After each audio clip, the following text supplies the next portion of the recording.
এখন যদি আমরা হ্যালো ওয়ার্ল্ডের পরে আই লাভ বাংলাদেশ এই লেখাটিকে প্রিন্ট করতে চাই, তাহলে আমরা আরেকটি প্রিন্টএফ ফাংশনকে কল করব এবং সেখানে আমরা আই লাভ বাংলাদেশ ডাবল কোটেশনের মধ্যে লিখব। সি প্রোগ্রামের কোনো একটা স্টেটমেন্ট শেষ হলে সেমিকোলন ব্যবহার করতে হয়, এ কারণে আমরা যেহেতু এই লাইনটি শেষ হয়েছে সেমিকোলন ব্যবহার করব। এখন যদি কোডটিকে আমরা রান করি তাহলে আমরা দেখতে পাই আউটপুট হিসেবে হ্যালো ওয়ার্ল্ড এবং আই লাভ বাংলাদেশ। কিন্তু একটা সমস্যা হয়ে গিয়েছে, হ্যালো ওয়ার্ল্ডের পর এখানে কোনো স্পেস নেই। এ কারণে আমাদের বোঝার উপায় নেই যে আমরা কি লিখেছি, হ্যালো ওয়ার্ল্ড তারপরে আর কি লিখেছি। আমরা যদি এখন এমন চাই যে হ্যালো ওয়ার্ল্ডের পর ট্যাব যাবে, তারপর আই লাভ বাংলাদেশ এই লেখাটি প্রিন্ট হবে, সেক্ষেত্রে আমাদের যেহেতু হ্যালো ওয়ার্ল্ডের পরে ট্যাবটা চাইতেছি, সে কারণে হ্যালো ওয়ার্ল্ডের পর ব্যাকওয়ার্ড স্ল্যাশ এবং টি লিখব।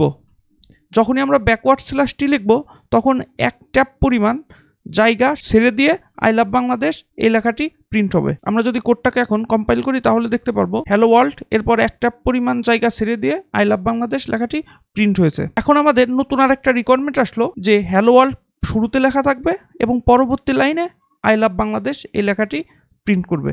সেক্ষেত্রে শুধুমাত্র টি এর পরিবর্তে আমরা যদি এখানে এন লেখাটি লিখি তাহলে আমাদের আউটপুটটা হ্যালো ওয়ার্ল্ডের পর আই লাভ বাংলাদেশ এই লেখাটা নতুন একটা লাইনে প্রিন্ট হয়ে যাবে। হ্যালো ওয়ার্ল্ডের পর পরবর্তী লাইনে আই লাভ বাংলাদেশ লেখাটি প্রিন্ট হয়েছে। আমরা আউটপুট হিসেবে যদি আমার কোড 100% রান হয়েছে ঠিক এইরকম একটা লেখা প্রিন্ট করতে চাই, সেক্ষেত্রে আমাদের কি করতে হবে, এইখানে এই লেখাটি আমি লিখছি। এখন যদি আমি প্রিন্ট করি তাহলে দেখতে পাবো আমার কোড 100 তারপরে কিন্তু পার্সেন্টেজ এখানে নেই। এরপরে কি হয়েছে, প্রিন্টএফ ফাংশনের মধ্যে কোটেশনের মধ্যে যেটা লিখে দেব সেটাই প্রিন্ট হবে, কিন্তু এখানে তো তা হলো না।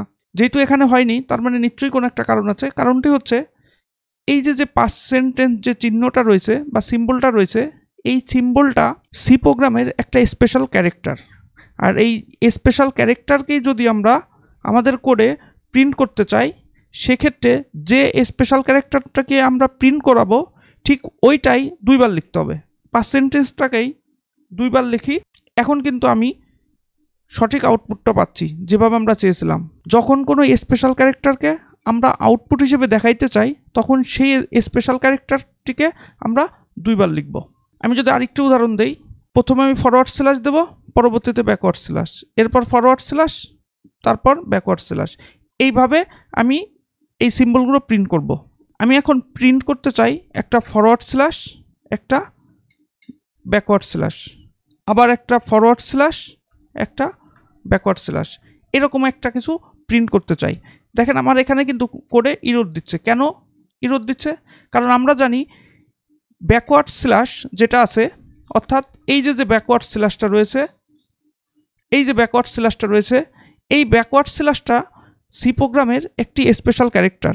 যেহেতু এটা একটা স্পেশাল ক্যারেক্টার, এই স্পেশাল ক্যারেক্টারটিকেও যদি আমাদের আউটপুট হিসেবে পেতে চাই, সেক্ষেত্রে আমাদের সেই স্পেশাল ক্যারেক্টারটিকে আমাদের দুইবার লিখতে হবে।